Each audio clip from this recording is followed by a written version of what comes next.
বাংলাদেশের জনগণের বহুল আকাঙ্ক্ষিত ছিল এই ত্রয়োদশ জাতীয় সংসদ নির্বাচন, যা আজ 12 ফেব্রুয়ারি বৃহস্পতিবার সকাল 7:30 থেকে অনুষ্ঠিত হয়েছে।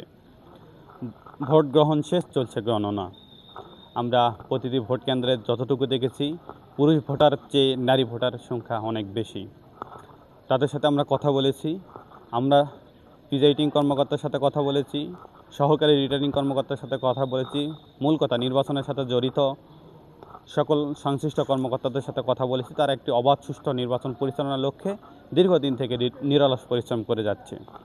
আমরা তাদের সাথে কথা বলছি, আমরা বিভিন্ন স্থানীয় পর্যায়ে নেতাকর্মীদের সাথে কথা বলছি। তবে অবাক করার বিষয় না এটা।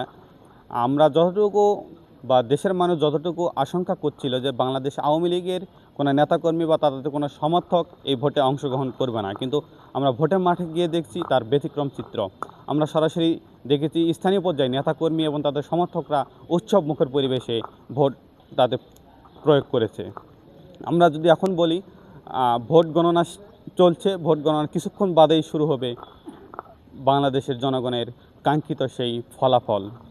আমরা দেখতে চাই, জানতে চাই, সর্বশেষ পর্যন্ত আপনাদের মাঝে আপডেট দিতে চাই কে হতে যাচ্ছে আগামী দিনের পার্লামেন্ট মেম্বার।